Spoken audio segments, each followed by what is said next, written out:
Friends, அனைவருக்கும் வணக்கம். Welcome to Pudugai Priya kitchen. இன்றைக்கி முள்ளங்கி மசால் குழம்பு ரொம்ப அருமையாக இருக்கும். ஈஸியாக செய்யலாம். பாருங்கள், இந்த குழம்பை பாருங்கள் ஃப்ரெண்ட்ஸ். மசால் உருளைக்கிழங்கு குழம்பு ரெண்டும் ஒன்றா போட்டிருக்கேன். நல்ல கிரேவி மாதிரி இருக்கும். பாருங்கள், சூப்பராக இருக்கும்.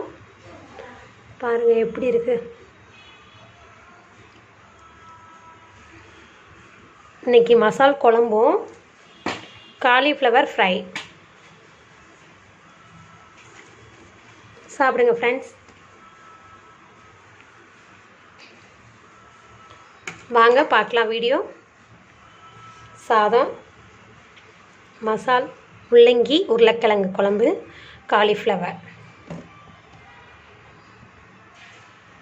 வாங்க வீடியோக்கு போகலாம்.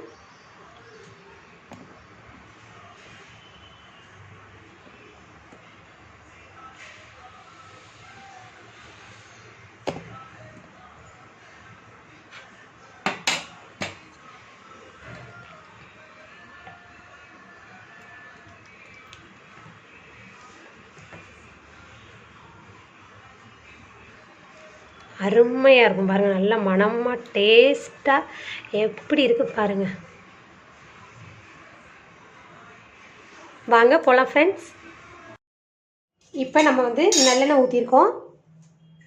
இப்போ இதெல்லாம் தாளிச்சிக்கலாம். ஃபஸ்ட்டு மிளகு சோம்பெல்லாம் போட்டுக்கலாம். நல்லா பொரியட்டும். இது நல்லா பொரிஞ்சால் தான் நல்லாயிருக்கும். மிளகு, முந்திரி பருப்பு, சோம்பெல்லாம் பொரியட்டும்.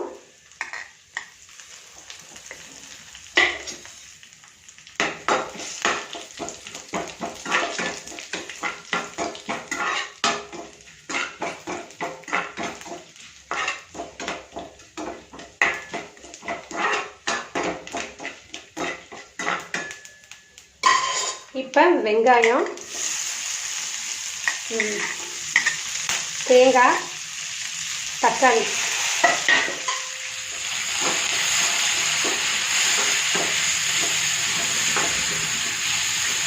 இதை நல்லா வதக்கிக்கலாம். வதக்கிட்டு ஆற வச்சுட்டு நம்ம வதக்கி அரைக்க போகிறோம்.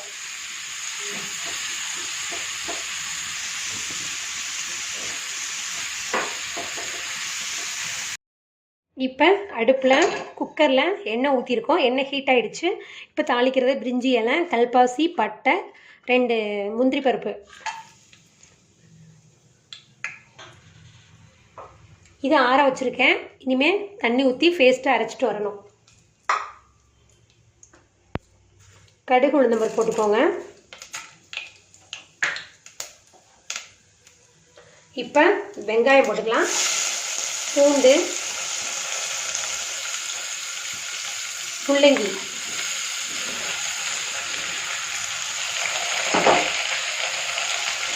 இதுவும் நல்லா சிகப்பாக வதக்கணும். நல்லா வதக்கினா தான் நல்லாயிருக்கும்.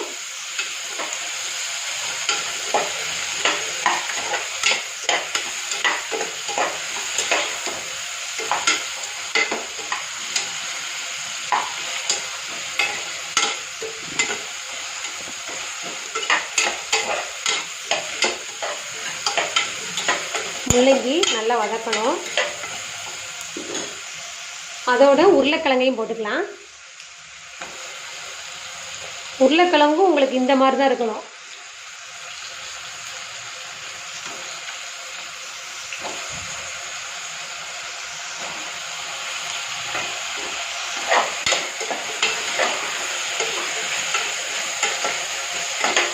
இது நல்லா வதக்கிக்கலாம். வதக்கினதுக்கப்புறம் தக்காளி சேர்த்துக்கலாம்.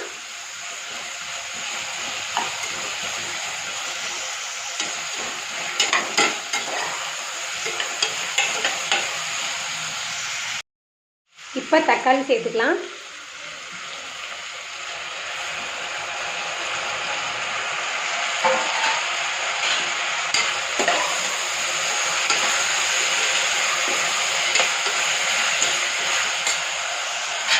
தேவையான உப்பு போட்டுக்கோங்க. உங்களுக்கு சீக்கிரம் நல்லா வதங்கிடும். தக்காளி வந்து தெரியக்கூடாது, அந்தளவுக்கு சுண்டி நல்லா வதக்கணும். வதக்கினதுக்கப்புறம் தான் நம்ம அந்த மசால் இதெல்லாம் சேர்க்கணும்.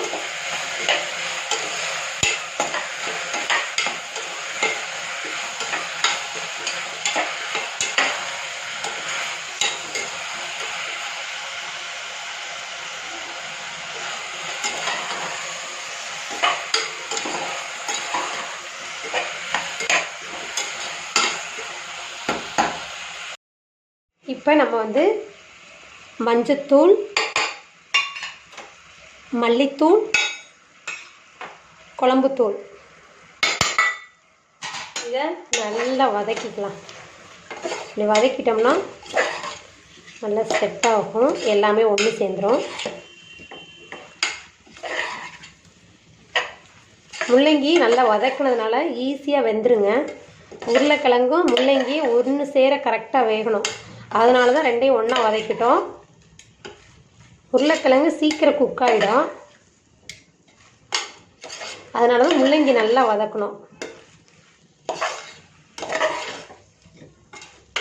இது வந்து சப்பாத்திக்கெலாம் சூப்பராக இருக்குங்க. இது வந்து குருமா மாதிரியே தான் இருக்கும், ரொம்ப நல்லாயிருக்கும்.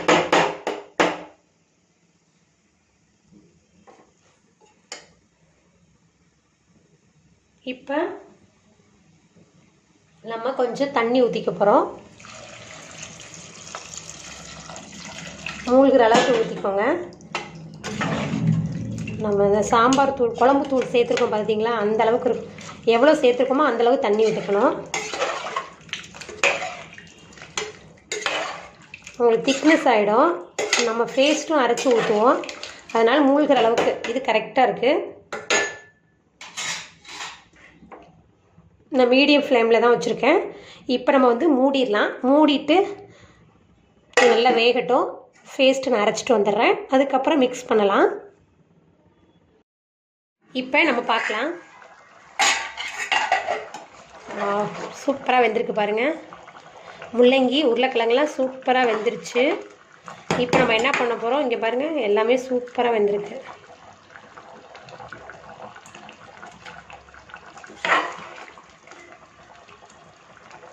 இந்த குழம்பை ட்ரை பண்ணி பாருங்கள், அவ்வளோ சீக்கிரம், ரொம்ப சிம்பிளாக வச்சிடலாம். இப்போ நம்ம மசால் பேஸ்ட்டு நம்ம அரைச்சிட்டு வந்திருக்கோம். இப்போ இதை இதில் ஊற்றிடலாம்.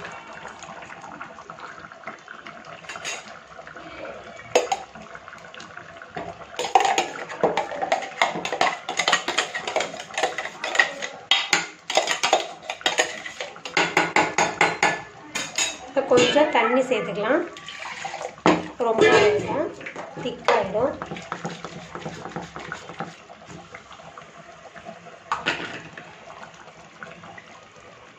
அவ்வளோதாங்க.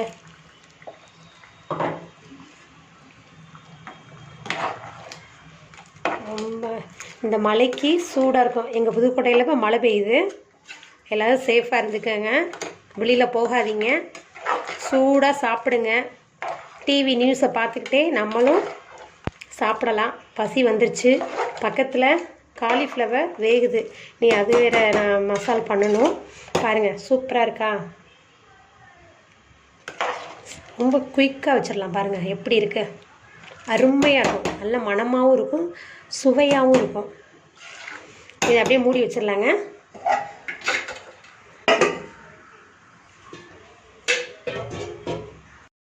பாருங்கள், காலிஃப்ளவர் ஒரு பூ நான் எடுத்து அந்த இதெல்லாம் இலையெல்லாம் சுத்தம் பண்ணிவிட்டு நல்லா தண்ணியில் பாயில் பண்ணியிருக்கேன்.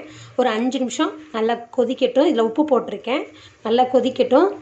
இப்போ வந்து இதுக்கு வந்து என்ன ப்ரிப்பேர் பண்ணுறோம்னா பாருங்கள், இதில் வந்து 1 ஸ்பூன் வந்து மல்லித்தூள் எடுத்திருக்கேன், உப்பு, மிளகாய்த்தூள், கரம் மசாலாத்தூள், மஞ்சத்தூள், கார்ன்ஃப்ளவர் மாவு வந்து ஒரு 3 டேபிள் ஸ்பூன் எடுத்துக்கோங்க.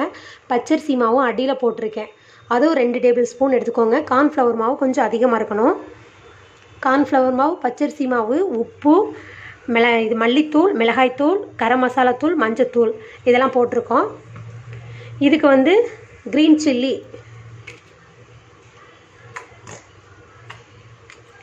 உங்களுக்கு காரத்துக்கு இந்த மாதிரி போட்டுக்கோங்க. இது ரெட் சில்லி, ஒரு பூ போட்டிருக்கேன் நான். இது சோயா சாஸ்.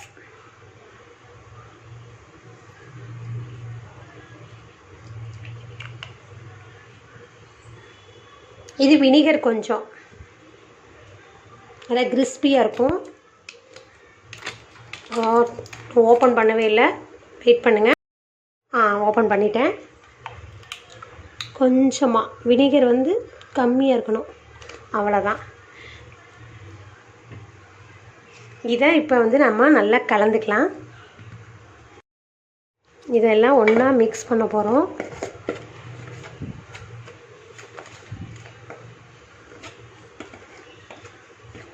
இதில் கொஞ்சம் தண்ணி மிக்ஸ் பண்ணிக்கலாம்.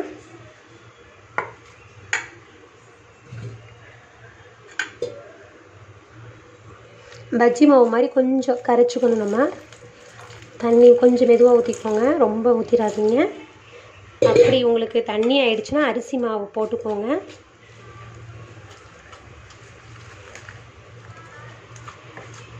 கெட்டியாக இருக்கக்கூடாது, கொஞ்சம் தண்ணியாக தான் இருக்கணும்.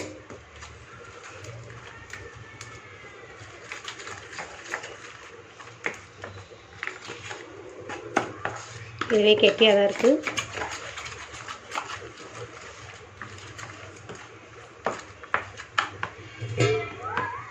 அந்த காலிஃப்ளவரை தண்ணி போக வடிகட்டியில் வடிச்சிருவோம்.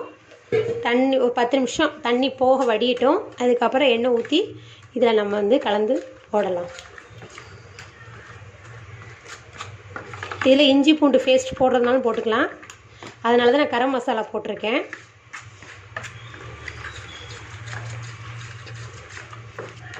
இந்த தான் இப்படி தான் இருக்கணும். இதில் முக்கி போட வேண்டியதான் எண்ணெயில். இதில் எல்லாம் மிக்ஸ் பண்ணியாச்சு. அது தண்ணி நல்லா கொதிச்சுட்ருக்கு. நான் அது வடித்தோடனே எண்ணெய் ஊற்றி நம்ம ஹீட் பண்ணிவிட்டு இதில் மாவில் மிக்ஸ் பண்ணி நம்ம போட்டுடலாம். அந்த மசாலா முள்ளங்கி குழம்புக்கும் இந்த காலிஃப்ளவர் இதுக்கும் செம்மையாக இருக்கும். இப்போ நம்ம பாருங்க தண்ணி போக நம்ம எடுத்துக்கிறோம். இப்போ இதில் மிக்ஸ் பண்ண போகிறோம். இந்த மாதிரி ஒவ்வொன்றா எடுத்துக்கோங்க. லைட்டாக இப்படி மாவில் ப்ரெஸ் பண்ணி நினச்சாப்பில் டேஸ்ட் கரெக்டாக செக் பண்ணிக்கோங்க, உப்பெல்லாம் கரெக்டாக இருக்கான்னு. ரொம்ப பட்டும் படாமல் போடுங்க, ரொம்பன்னா உங்களுக்கு பஜ்ஜி மாதிரி வந்துடும். இப்போ எண்ணெய் ஹீட் ஆகிடுச்சு, இப்போ போடலாம். இந்த மாதிரி எடுத்துக்கோங்க.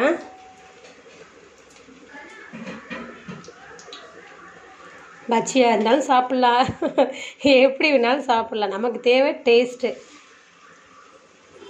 பாருங்கள், இப்படியே ஒவ்வொன்றா போட்டுக்கலாங்க. மாவில் இந்த மாதிரி மாவு பதமாக இருக்கணும். இப்போ ஒவ்வொன்றா போட்டு எடுத்துக்கலாம். பாருங்கள், கொத்தமல்லியெல்லாம் போடவும் நல்லாயிருக்கு, சூப்பராக இருக்குது, அருமையாக இருக்குது. அவ்வளோதான், குழம்ப ஆஃப் பண்ணிடலாம் ஃப்ரெண்ட்ஸ். நல்லா குழம்பு திக்காகிடுச்சு பாருங்கள். இது சப்பாத்திக்கெலாம் அவ்வளோ அருமையாக இருக்கும்.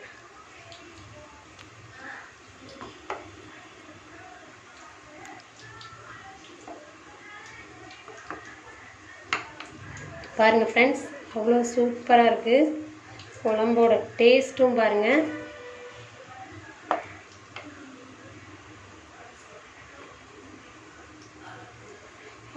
சூடாக இருக்குது பாருங்கள், எப்படி இருக்குது. இது வந்து சப்பாத்திக்கெலாம் ரொம்ப அருமையாக இருக்கும். டேஸ்ட் பண்ணி பாருங்கள். இதே போல் ட்ரை பண்ணுங்கள். ரொம்ப சிம்பிளாக வைக்கலாம். சூடாக இருக்குது, நான் கீழே வச்சிடுறேன். ஃப்ரெண்ட்ஸ், இப்போ பாருங்கள், நல்லா கருவேப்பிலையெல்லாம் நான் போட்டிருக்கேன். பாருங்கள் எப்படி இருக்குது பாருங்கள். எண்ணெய் வடியட்டும். இப்போ அடுப்பு ஆஃப் பண்ணிவிட்டு இந்த சலசலப்பெல்லாம் குறைஞ்சிருச்சு பாருங்கள். இப்போ எடுத்துடலாம், இல்லைன்னா அப்புறம் எண்ணெய் உறிஞ்சிரும். சூடாக இருக்குது.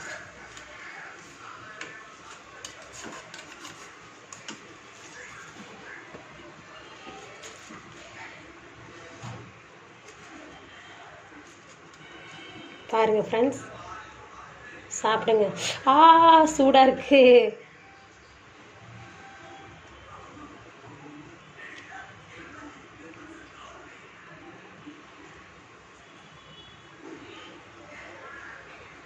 நல்லா கிறிஸ்பியாக இருக்குது பாருங்கள்.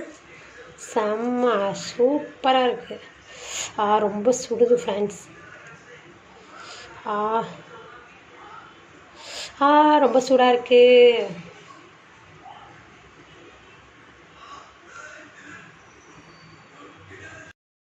பாருங்கள் ஃப்ரெண்ட்ஸ், மசால் குழம்பு ரெடி ஆகிடுச்சு பாருங்கள். முள்ளங்கி மசால் குழம்பு பார்த்துருப்பீங்க நீங்களே, ரொம்ப அருமையாக செஞ்சுருக்கேன். பாருங்கள் ஃப்ரெண்ட்ஸ், சொல்கிறதுக்கு என்ன சூப்பராக இருக்குது பாருங்கள். எப்படி இருக்குது சாப்பிடுங்க, ரொம்ப அருமையாக இருக்கும்.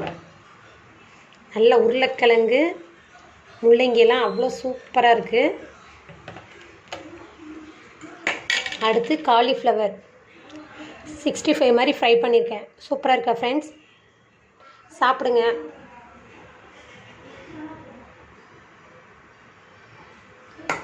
சாதம் ரெடி பாருங்கள்.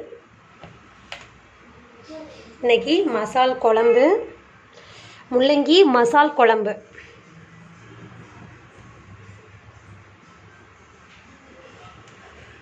காலிஃப்ளவர் சாப்பிடுங்க ஃப்ரெண்ட்ஸ்.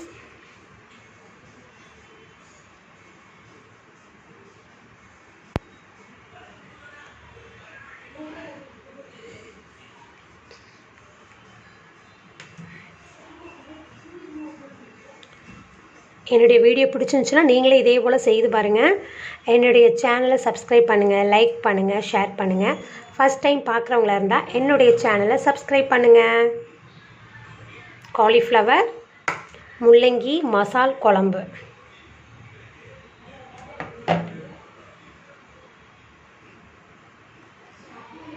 நன்றி ஃப்ரெண்ட்ஸ்.